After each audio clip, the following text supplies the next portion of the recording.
History Channel presenta Archivos Extraterrestres. Una invasión imparable y mortal. Máquinas destructivas con rayos calóricos mortales y gases venenosos. La ciudad más grande del mundo devastada en horas. Esta es la pesadilla que H.G. Wells predijo hace más de un siglo. Inclusive se hizo más aterradora por el hecho de que estos merodeadores eran criaturas de Marte que se alimentaban de sangre humana. Aunque increíble, era una historia que sacaba los temores más ocultos de los que la leían y que, algún tiempo después, causó un pánico legendario en las calles de Estados Unidos. ¿Por qué esta historia continúa aterrorizándonos? Ahora que las ondas descubren más y más del planeta rojo, ¿qué tan cerca de la verdad está esta obra de ciencia ficción? Esta es la verdadera historia detrás de este relato, un paseo que va más allá de la Guerra de los Mundos.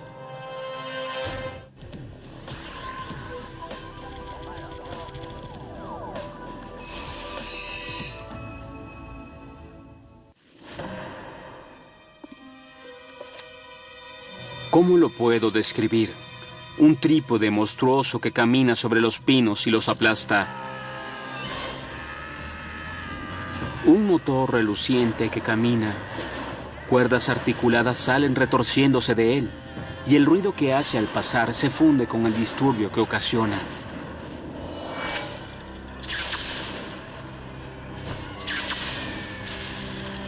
El ataque de Marte comienza con una historia del joven autor británico H.G. Wells. La Guerra de los Mundos apareció por primera vez en forma de serie en una revista en 1897 y cautivó a los lectores desde la primera página. La Guerra de los Mundos fue impactante. De repente sale una novela donde los marcianos invaden la apacible campiña británica y causan estragos. Era algo extraordinario. La revista se vendía muy rápido. Cuando La Guerra de los Mundos se publicó como novela en 1898, fue un éxito de librería inmediatamente gracias a la paranoia de un imperio británico en un auge precario. Hacia finales del siglo XIX, Inglaterra era la nación más protegida y más poderosa de la Tierra. Sin embargo, se sentía como que era una paz frágil, que había fuerzas externas que amenazaban al imperio británico. Ya existía la guerra aérea, podían caer bombas sobre Inglaterra. Ya no era una isla invulnerable como pensaban, al contrario, era bastante vulnerable. Wells solo fue un poco más allá al asociar la Guerra de los Mundos con los marcianos. La idea de una invasión marciana en la Inglaterra victoriana no era solo una buena historia para sus lectores, parecía una posibilidad real. Wells puso en palabras miles de años de curiosidad y miedo a nuestro vecino más cercano.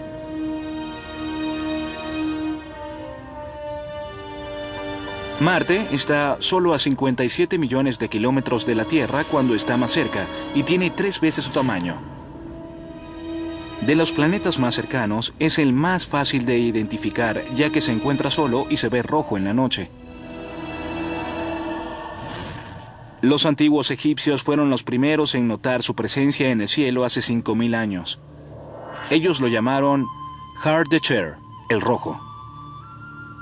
4 milenios después, los babilonios lo llamaron Nergal, la estrella de la muerte. Los babilonios también fueron los primeros en notar que el planeta se movía de manera peculiar, como si estuviera bajo el control de algo o de alguien. Para una persona de la antigüedad y que veía el cielo, existían 2 aspectos de Marte que podían hacer pensar en guerra y terror. Primero, el hecho de que aumenta su brillo de manera considerable cuando se acerca a la Tierra, como si dominara todo el cielo, y luego pierde la intensidad nuevamente y obviamente su color rojizo. Los antiguos griegos lo llamaron Ares, por su dios de la guerra. Era uno de los 5 cuerpos celestes que ellos llamaban las estrellas que deambulan. Las personas en la antigüedad pensaban que las estrellas estaban muy lejos y que eran incomprensibles. Al darle personalidad a los planetas, querían de alguna forma vincularse con los planetas. Es algo que los seres humanos necesitamos hacer, tratar de buscar nuestra relación con el universo para sentir que significamos algo. Apenas en el año 250 a.C., el astrónomo griego Aristarco de Samos hizo una atrevida afirmación. dijo que Ares era uno de varios planetas, entre los cuales estaba la Tierra, que giraban en torno al Sol. Sin embargo, el astrónomo romano Claudio Ptolomeo, en el año 100 después de Cristo, insistía en que los planetas y las estrellas giraban en torno a la Tierra, y esta fue la teoría que se mantuvo. Al igual que el nombre romano para el planeta Marte, el dios de la guerra. Era natural pensar que la Tierra era el centro del universo, ya que se siente inmóvil y sólida. Es el centro de nuestra existencia, y el cielo era como un domo o la parte interna de una esfera con cosas que se movían dentro. La Tierra, como centro del universo, fue una explicación tranquilizante por 14 siglos. Pero fue en 1543 cuando un astrónomo polaco llamado Nicolás Copérnico revolucionó el mundo científico. Copérnico, a principios del siglo XVI, es el primero con un argumento valedero para explicar que los planetas giran alrededor del Sol y no de la Tierra. Esta teoría significa que la Tierra es solo otro cuerpo que orbita alrededor del Sol. Los científicos se preguntaron si los otros planetas eran como el nuestro.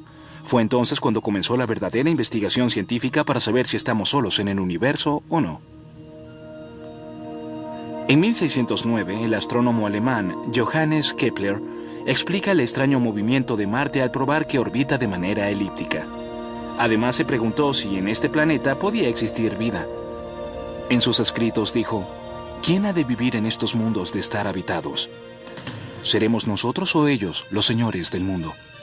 En 1610, el astrónomo italiano Galileo Galilei es el primero en observar a Marte a través de un telescopio. En su lente de 2,5 centímetros, Marte es del tamaño de un guisante visto desde 2,5 metros, pero fue lo suficientemente impresionante para sustentar la posibilidad de vida en otros planetas. A simple vista, sin la ayuda de un telescopio, un planeta luce como una estrella brillante, pero cuando Galileo vio a los planetas a través de un telescopio, se dio cuenta de que no eran estrellas, eran pequeños mundos como la Tierra. Durante los siguientes 3 siglos, los telescopios se perfeccionaron gradualmente, lo que reforzó la idea de que Marte podía ser otra Tierra. En 1877 tuvo lugar lo que llamamos oposición de Marte. Cada 2 años Marte se acerca al máximo a la Tierra y se ve más brillante en el cielo. Este es el mejor momento para observarlo. Durante ese acercamiento de Marte, el astrónomo italiano Giovanni Schiaparelli publicó mapas de la superficie de Marte que causaron sensación. Si ves los dibujos de Schiaparelli, te das cuenta de que son realmente hermosos. Son una obra de arte así como una obra científica. Pero lo más interesante fueron sus dibujos de rasgos lineales en la superficie. En su trabajo, él explica que estos son canali, que en italiano significa canales. Consideró la posibilidad de que pudiesen haber sido hechos artificialmente, pero también estaba abierto a otras interpretaciones. En 1892, un científico francés, Camille Flammarion, aporta más evidencia sobre la posibilidad de vida en Marte.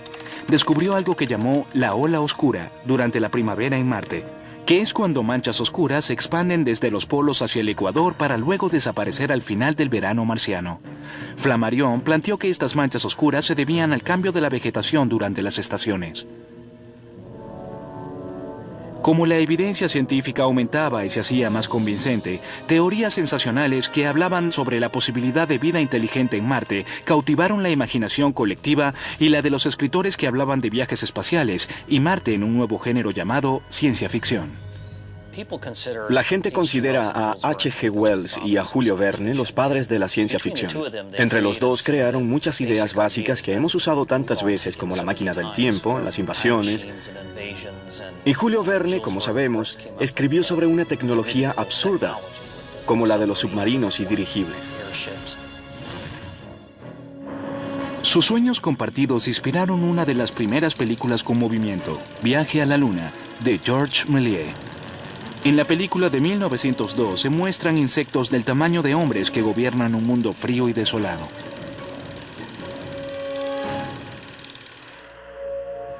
Pero los trabajos más famosos sobre la posibilidad de vida en otros planetas no vienen de la ciencia ficción, vienen del astrónomo aficionado Percival Lowell y sus muy vendidos libros especulativos sobre Marte, que en realidad pretendían ser hechos científicos. Estos libros crearon un gran revuelo mundial. Lowell tenía sus convicciones y pasaba por encima de cualquiera que se interpusiera en su camino. Sus libros sobre la posible vida en Marte se volvieron extremadamente populares en esa época. Lowell heredó una fortuna de la industria textil. En 1894 viajó a Flagstaff, Arizona, donde construyó un observatorio con un lente de 60 centímetros encima de una montaña que llamó la Colina de Marte. Después de haber observado por un año, Lowell planteó que seres inteligentes habían creado canales para el agua por toda la superficie de Marte. Los llamó canales y parecían ser bastante lineales. Lowell pensó que la única forma en que pudieron haber sido hechos había sido gracias al trabajo de seres inteligentes. Se supone que los habían hecho para llevar agua a las partes más secas del planeta que agonizaba. Se les había acabado el agua y los recursos. Había sido algo muy penoso. Sus ciudades se desmoronaban. No habían podido sobrevivir. Lowell mostraba a Marte como una sociedad agonizante. Pero muchos científicos se burlaron de las observaciones de Lowell y lo acusaron de haber alterado su telescopio, ya que los canales eran difíciles de observar. La mayor parte de la comunidad astronómica no estaba convencida, pero obviamente al público le encantaba la idea de los marcianos. Sin embargo, después de un año de la publicación del primer libro de Lowell sobre Marte, un joven escritor en Londres, Inglaterra, dejó volar su pluma. H.G. Wells le prestó mucha atención a las teorías de Lowell sobre la civilización marciana en decadencia. Hizo especulaciones sobre sus intenciones malignas e hizo historia en la literatura. Nadie hubiera pensado que en los últimos años del siglo XIX, este mundo era observado cuidadosamente y muy de cerca por una inteligencia superior a la humana, que contemplaba la Tierra con ojos llenos de envidia y hacía un plan en nuestra contra.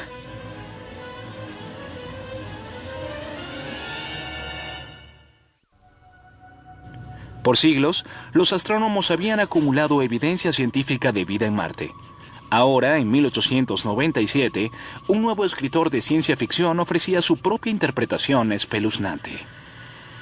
Si no los hubieran permitido nuestros telescopios, hubiésemos visto los problemas que se avecinaban ya en el siglo XIX. Hombres como Schiaparelli observaron el planeta rojo, pero fallaron al interpretar las variaciones en las marcas que ilustraron en mapas. Los marcianos deben haberse estado preparando.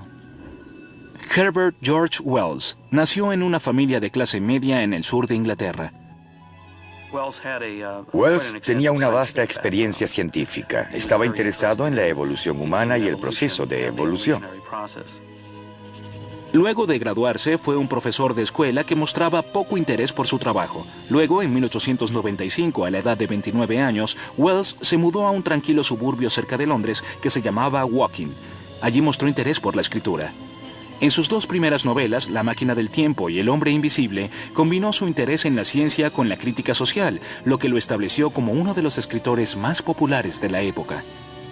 Se esperaban grandes cosas de H.G. Wells. Cuando salió su tercera novela en 1897, el público no fue decepcionado. Además de la emoción de las invasiones alienígenas, la Guerra de los Mundos insinuaba la vulnerabilidad del imperio. Cuando Wells escribió La Guerra de los Mundos, el Imperio Británico estaba en su auge. Había conquistado todo país al que había llegado. Era una superpotencia. Wells le hizo una advertencia a un imperio arrogante. La Guerra de los Mundos es una alegoría, ya que los marcianos habían dado mal uso a su tecnología. Tenían un gran poderío militar, pero hicieron mal uso de él. Es por esto que se vienen abajo. Wells quería decir que nos podía pasar lo mismo, que debíamos ser más responsables al usar nuestro poder. Esta fuerza superior llegaba de una manera espectacular. Varios cilindros huecos caían en un parque a solo minutos del departamento de Wells.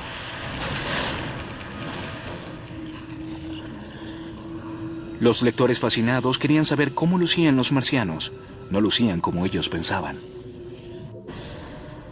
La tapa del cilindro cayó de manera estrepitosa. Una mole grisácea y redonda del tamaño de un oso salía arrastrándose lentamente del cilindro. Cuando le dio la luz, brilló como si fuera cuero mojado. 2 ojos negros y grandes me veían fijamente. Wells mostró a los marcianos como criaturas muy evolucionadas que usaban su tecnología avanzada para hacerle la guerra a la humanidad. Y lo que era peor, las criaturas eran vampiros. ¿Sería eso otra crítica social de Wells? Wells quiso hacer analogías entre cómo tratamos a los supuestos animales inferiores y cómo los marcianos nos trataban a nosotros. Los marcianos se alimentaban de sangre. Uno pensaba, si son tan evolucionados, ¿por qué se alimentan de sangre? Pero al analizar historia vemos que no somos diferentes. Aún en esta época a la gente le fascina la teoría de la evolución. ¿Serán estas criaturas una futura generación de humanos? Si vemos la representación que hace Wells de los marcianos, podemos ver que es perfectamente válida, ya que trata de extrapolar la dirección que podría tomar la evolución en el caso de una especie inteligente. Esta raza superior se moviliza en máquinas de guerra gigantescas, con armas escalofriantes que descargan furia contra la multitud. Una delgada barra salió. Un rayo fantasmagórico pareció salir de ella. Todos los hombres empezaron a convertirse en llamas. Todos empezaron a tambalearse y a caer debido al fuego. Los rayos calóricos de los marcianos hacían que las grandes armas de los humanos resultaran inútiles. Mientras los marcianos marchaban sobre Londres, revelaron una nueva arma aún más mortal y que neutralizaba el ejército británico en un instante. Cada marciano había sacado un brazo mecánico inmenso que golpeaba el piso y que soltaba una gran cantidad de vapor oscuro que subía en espiral como una nube de ébano. Al contacto, la brizna cáustica era la muerte para todo lo que respirase. El crudo estilo de la novela se unía a los terribles hechos de la historia. Este aterrador libro se tradujo a docenas de idiomas y se vendió alrededor del mundo. El interés en Marte, como ficción y como objeto científico, aumentó. La pregunta que nos hacemos es si estamos solos. Supongan que la respuesta es no, no estamos solos. Hay otras cosas en el espacio. La siguiente pregunta sería, ¿son peligrosas? ¿Qué piensan sobre nosotros? Obviamente la supervivencia es nuestra primera preocupación. Por ello el miedo es el gran motivador. En 1910, hasta el científico pionero Thomas Edison especulaba sobre cómo lucirían los marcianos.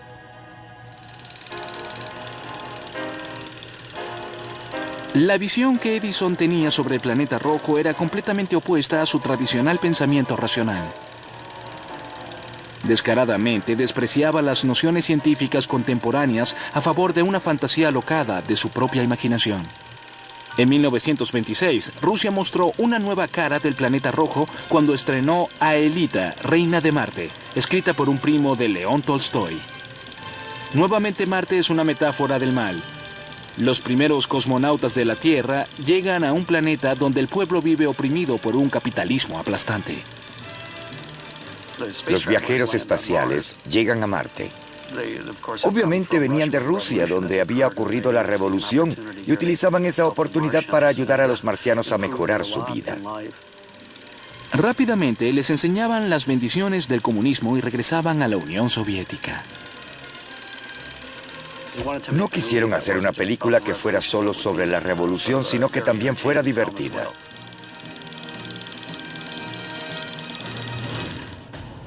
Pero pronto la diversión se transformó en horror, cuando Marte se preparó para invadir Estados Unidos.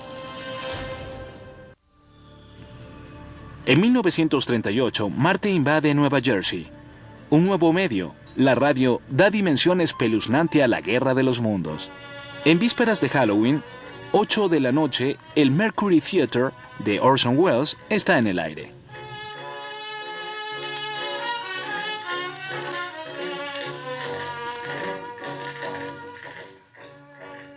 Buenas noches, señoras y señores. Desde el Meridian, en el Hotel Park Plaza, en la ciudad de Nueva York, les llevamos la música de Ramón Raquelo y su orquesta. Con un toque español, Ramón Raquelo empezará con La Campesina. Interrumpimos esta transmisión de música bailable por un boletín especial de la Intercontinental Radio News. A las 7:40 hora del centro del país, el profesor Farrell del Observatorio de Chicago, Illinois, reporta varias explosiones de gas incandescente que ocurren a intervalos regulares en el planeta Marte. Al principio parecía una simple transmisión de un concierto, pero las informaciones de última hora en el programa se hicieron cada vez más alarmantes. Se reportó que un gran objeto en llamas, que se cree es un meteorito, cayó en una granja en el vecindario Grover's Mill, Nueva Jersey, a 35 kilómetros de Trenton. Ya enviamos una unidad especial al lugar. Mientras tanto, oigamos a Bobby Millett y su orquesta, que ofrecen un programa de música bailable desde el Hotel Martinet en Brooklyn. La historia original se desarrolla en Inglaterra. Orson la adaptó a su época y le puso los nombres de calles y lugares geográficos que estaban en Nueva Jersey, para que cuando las personas escucharan esos nombres, todo pareciera más real.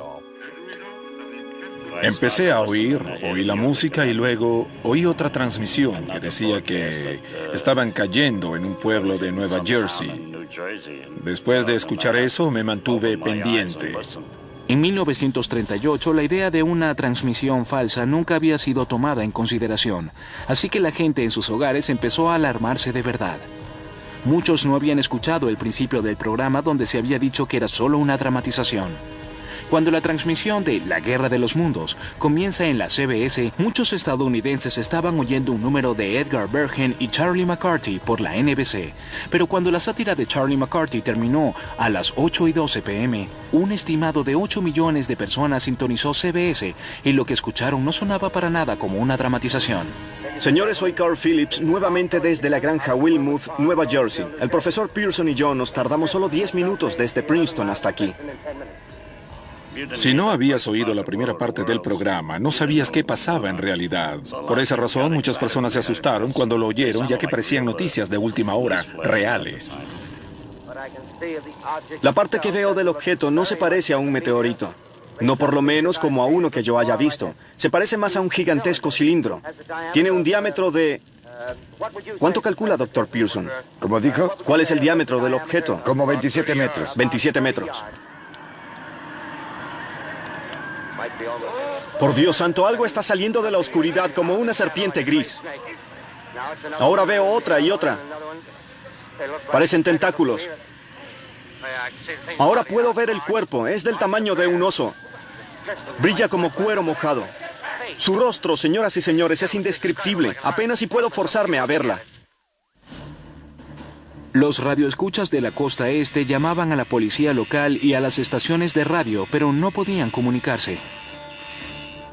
La transmisión seguía. Empezaron a hablar de Plainfield, en Newark. Estaban más cerca. Entonces corrí hasta casa del vecino, Barney Walker, y le dije, ¿estás oyendo Orson Welles? Y él dijo, sí, estoy escuchándolo. Vayamos a ver. Fuimos a ver las calles. Estaban llegando a Bayonne, que está muy cerca de Hoboken, pero no veíamos nada.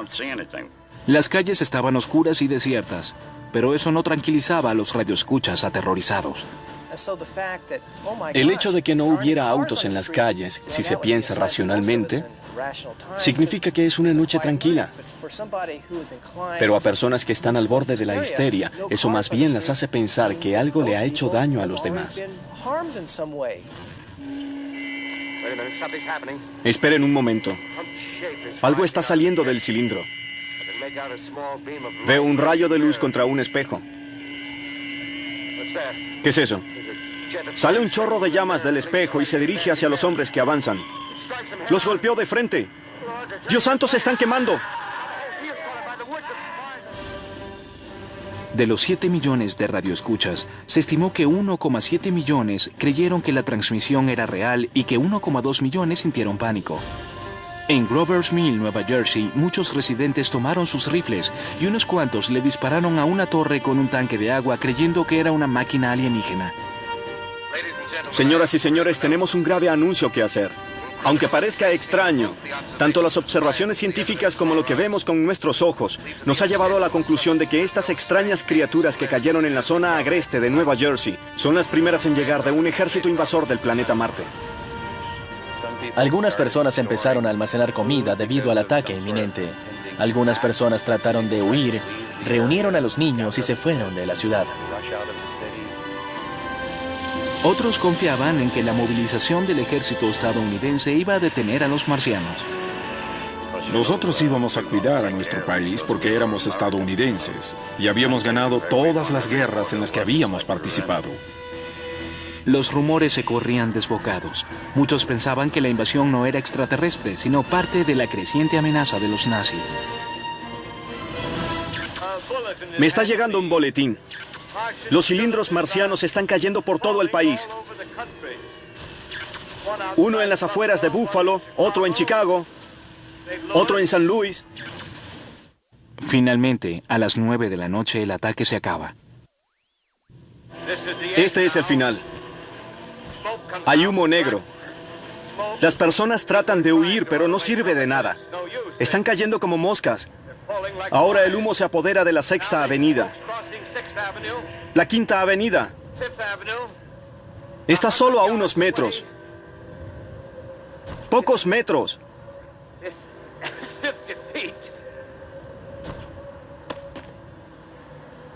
...2X, 2L, llamando a CQ. 2X, 2L, llamando a CQ. Nueva York, ¿hay alguien en el aire? El inquietante silencio es seguido del anuncio de que el programa es una dramatización, pero era demasiado tarde. La transmisión de 1 hora había convencido a millones de que el final estaba cerca y las personas que huían por sus vidas esa noche pedirían la cabeza de Orson Welles al día siguiente. En 1938, una dramatización del clásico de H.G. Wells, La Guerra de los Mundos, había hundido a Estados Unidos en el pánico. Cuando los radioescuchas supieron que habían sido engañados, muchas personas alteradas pidieron al Congreso hacer investigaciones para evitar futuras transmisiones falsas. Orson Welles es culpado del pánico. Se culpa a Orson porque él había sido la voz y quien había dirigido el programa. Todo fue producto de su talento como director, pero fue toda una casualidad. Nunca pensó que podría pasar algo así. ¿Me permite hablar ahora? Al día siguiente, un arrepentido Welles se dirigió a la nación. Estamos muy impresionados y apenados por los resultados de la emisión de anoche. Nos sorprendió muchísimo que una historia, un clásico de H.G. Wells, sobre una ficticia invasión de monstruos del planeta Marte, haya tenido un impacto tan profundo en los radioescuchas. Recuerdo lo preocupado, lo pálido y lo asustado que se veía. Las autoridades empezaron a investigar, pero creo que algunos comisionados estaban preocupados por la creatividad en la radio y la libertad de expresión y el hecho de coartarla. En realidad no se hizo mucho al respecto. Aunque Orson Welles dio una disculpa de corazón, esto lo hizo muy famoso. Y cuando eres famoso, no te disculpas. Pero dijo que no creía que intentaría hacer algo así nuevamente. Orson Welles nunca admitió si el pánico que infundió fue premeditado. Cuando le preguntaban, solo sonreía. A pesar del furor que creó la transmisión de 1938, el 12 de febrero de 1949, otra transmisión basada en la Guerra de los Mundos terminó en un pandemonio en Quito, Ecuador. Decenas de miles de habitantes aterrorizados corrieron a las calles para escapar de los letales gases marcianos. Cuando el público se dio cuenta de que se trataba de un engaño, se enojó bastante y tomó por asalto la estación de radio y la quemó por completo. 15 empleados de la estación de radio murieron en el incendio. En julio de 1947, los diarios reportaron que unas naves alienígenas habían caído en la Tierra en Roswell, Nuevo México. Esto provocó una obsesión mundial por las cosas de Marte. Por favor, contáctennos. Somos sus amigos. Los científicos insisten en que la nave espacial de Roswell es un globo del gobierno para el clima. Pero esto no detuvo la creciente aparición de libros y películas sobre platillos voladores y alienígenas.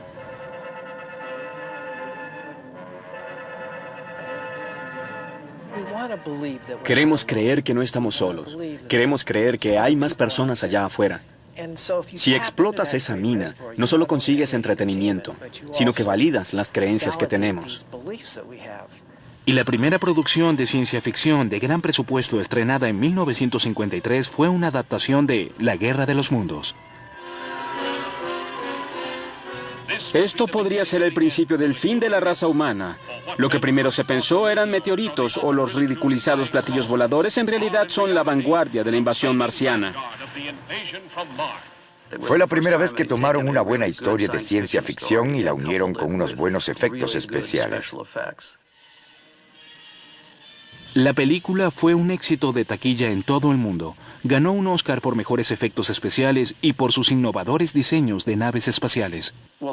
Las máquinas de guerra, de la Guerra de los Mundos, fueron únicas en su época. Se les ocurrió esa idea de nave de otro mundo y sorprendieron a todos con esa imagen tan orgánica. ¡Adelante! ¡Fuego!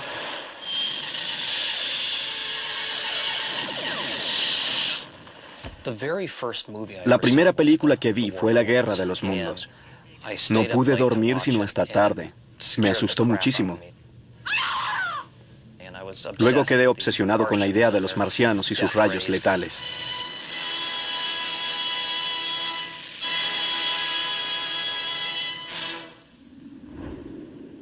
Durante la siguiente década, la cultura popular mantuvo vivo el sueño de la posibilidad de vida en Marte. Al mismo tiempo, los científicos aprendían más y más sobre las inhóspitas fuerzas que operaban en el universo. ¡Despegó! El 28 de noviembre de 1964, la NASA, que solo contaba con 6 años, lanzó el Mariner 4 en una misión de acercamiento a Marte. 8 meses después, el Mariner 4 le tomó 22 fotos en blanco y negro a la superficie del planeta rojo, y 5.000 años de especulación sobre la vida en Marte fueron completamente transformados de la noche a la mañana. Cuando el Mariner pasó cerca de Marte, todos quedamos sorprendidos. Es como la Luna, no hay vida, está completamente muerto. El Mariner 4 cambió todo. Mostró lo suficiente para que nos diéramos cuenta de que no había canales, ni civilizaciones, ni pequeños hombres verdes. Para la cultura pop, fue un gran momento en el que todo el planeta pudiera ver el imperio marciano acabado. A pesar de esta evidencia científica, la Guerra de los Mundos todavía tiene el poder de causar pánico. Los autos que vienen por la vía rápida están totalmente detenidos. Les pedimos que, por favor, se mantengan fuera del área. Ha habido fuego y explosiones. No estamos seguros de cuántas personas han muerto o han sido heridas, pero se está llamando a todas las ambulancias que estén disponibles en el área. Durante Halloween en 1968, en el 30 aniversario de la transmisión original de radio, la emisora WKBW en Buffalo, Nueva York, presentó una versión moderna del programa Mercury Theater. Esta vez las invasiones marcianas tienen lugar en la frontera de Estados Unidos con Canadá. Estaré bien, solo quiero ver. Jeff, viene hacia acá. Irv, ¿me puedes oír? K193. K193. ¿Me escuchas? ¿Me puedes oír? A pesar de que se dijo con 21 días de antelación que la transmisión era una dramatización, con anuncios cada hora, la policía local recibió 4.000 llamadas de radioescuchas aterrorizados. Un año después, la NASA lanza los Mariner 6 y 7. 200 fotografías más comprueban que, después de todo, Marte no es un planeta donde los marcianos puedan planificar la destrucción de la Tierra. La esperanza de una civilización marciana desaparece hasta 1976, cuando una impresionante imagen obtenida por la NASA deja atónito al mundo entero. En los años 70 hubo muchos viajes no tripulados al planeta rojo, y las fotos que se tomaron desde su órbita mostraron más que rocas y cráteres. Ahora solo se conoce como el rostro de Marte. Se encuentra en la región llamada Sidonia y parece un trabajo de ingeniería intencional.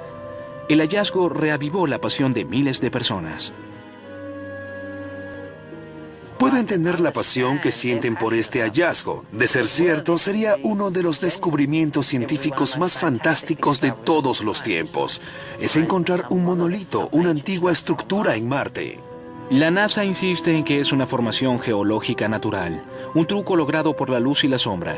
Pero muchas personas, ansiosas por creer en Marte, creen que la NASA está encubriendo algo. Los científicos son las personas a las que más le gustaría que ese rostro en Marte fuese genuino.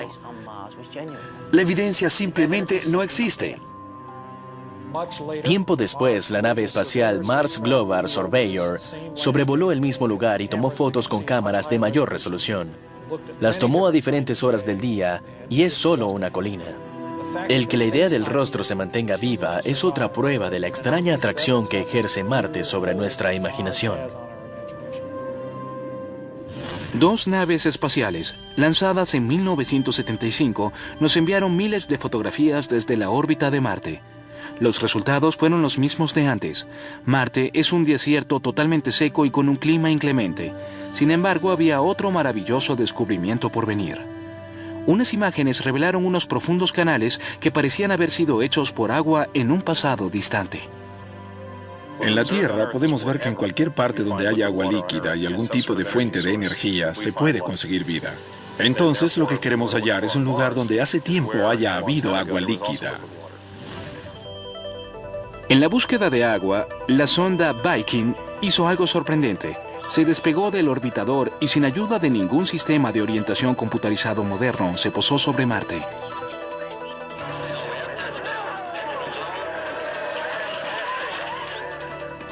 Cuando pienso en la sonda Viking, me digo, ¿cómo fueron capaces de hacer eso con la tecnología que tenían en esa época? Creo que los que lo hicieron eran mucho más inteligentes que nosotros. Fue una verdadera victoria hacer que se posara exitosamente en Marte. Las sondas Viking eran 3 robots buscadores a control remoto. El primero mezcló agua y otros elementos de la Tierra con la superficie de Marte para ver si algo nacía. El segundo buscó compuestos orgánicos en la atmósfera marciana. El tercero quemó parte de la superficie marciana y analizó las cenizas.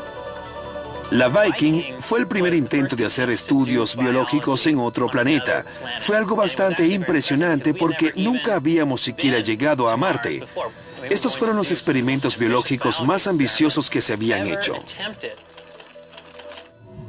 Al principio creyeron que habían encontrado vida, pero los resultados fueron negativos. El consenso científico fue que la sonda Viking, en lugar de haber encontrado vida en Marte, halló aspectos muy interesantes de la composición química de la superficie marciana. Este asombroso resultado inspiró otra misión a Marte. Nos tomó 22 años, pero en 1998 el pequeño Pathfinder deambuló por la superficie de Marte.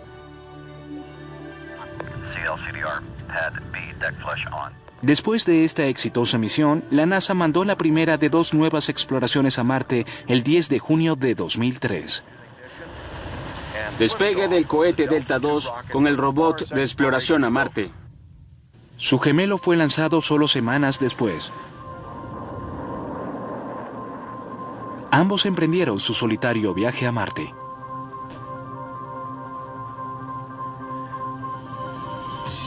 Siete meses después, el 3 de enero de 2004, la primera sonda aterriza en Marte, con una nueva cámara con acercamiento y un triturador de rocas que buscaba evidencia de vida microscópica dentro de las rocas congeladas. Solo semanas después, llegó el segundo que tuvo estupendos resultados similares.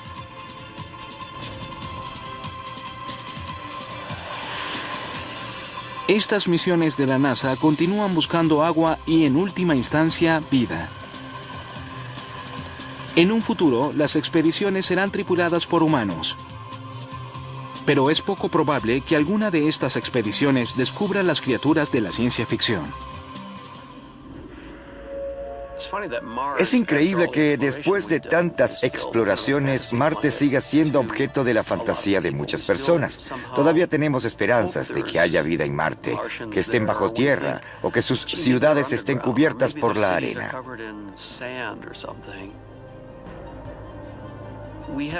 Pensamos durante tanto tiempo que en este planeta había habido vida. Queremos tener vecinos en el espacio. Marte está tan cerca de nosotros. Si hubiera vida ahí, las cosas serían más divertidas. A pesar de la evidencia científica, la maravillosa historia sobre una invasión interplanetaria perdura. En 2005, el éxito de taquilla de ciencia ficción de Steven Spielberg volvió a despertar el terror de las invasiones. En este momento, en Gran Bretaña, una película de animación computarizada está en desarrollo. La película está siendo desarrollada por el músico y creador de películas Jeff Wayne, que ha sido inspirado por la historia desde hace unos 30 años. En 1978, él y su padre compraron los derechos de la historia de H.G. Wells y crearon una interpretación musical del clásico. La cinta fue ambientada en la época de Wells, pero la música está inspirada en el rock de los 70. El famoso actor británico Richard Burton lee partes dramáticas del libro. Los marcianos liberaron un humo negro, pero la embarcación cortó el paso a uno de los trípodes. Enseguida, los otros usaron sus rayos y derritieron la frágil quilla. Al disiparse el humo, la embarcación había desaparecido para siempre, y con ella la esperanza de la victoria del hombre. El plomizo cielo se iluminó de una luz verde. Los cilindros se sucedieron, y ya no quedaba nadie ni nada que los combatiera. La Tierra pertenecía a los marcianos. El álbum original es un éxito en el Reino Unido y vende más de 13 millones de copias en todo el mundo en los siguientes 27 años. H.G. Wells fue un autor que tuvo una gran visión y la Guerra de los Mundos me cautivó. Creo que por el hecho de que la escribió como una aventura en episodios, fue fácil sacar momentos específicos de la historia y componer una secuencia. Seguí los capítulos tal como los escribió Wells.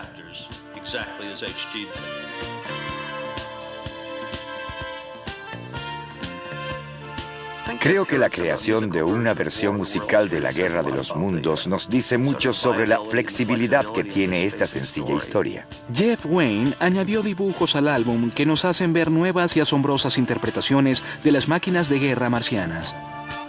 Los dibujos fueron extraordinarios para la época. Fueron como la versión definitiva de las máquinas trípodes andantes. Estos dibujos que mandó a hacer Jeff Wayne nos hicieron recordar lo sorprendente que es el concepto de H.G. Wells. Durante las siguientes 2 décadas, la pasión de Wayne por la historia inspiró juegos de video y una gran cantidad de artículos que crecía a cada momento, y ahora una película animada. ¿Por qué la idea de algo horrible proveniente de Marte sigue estando presente entre nosotros? ¿Por qué es algo que todavía se puede transformar en un éxito popular? Quizás al unir todo esto se crea algo que se posesiona de la mente de la gente y no las libera. Por algo más de un siglo, los libros de H.G. Wells no han dejado de imprimirse, y Marte se mantiene como un personaje central en nuestros pensamientos de vida en otros planetas. Quizás vemos a Marte como nuestro gemelo maligno.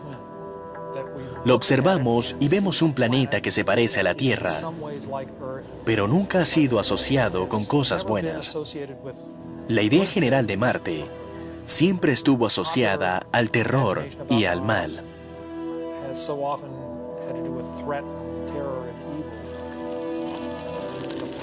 El poder de Marte sobre nuestra imaginación todavía existe. Y para H.G. Wells, ¿cómo fue que sobrevivieron los humanos a pesar del poderío marciano? Mientras salía de la calle Baker, vi a lo lejos, sobre los árboles, la capucha de un marciano gigante. Parecía estar quieto, y alrededor había otra docena de ellos, quietos y silenciosos.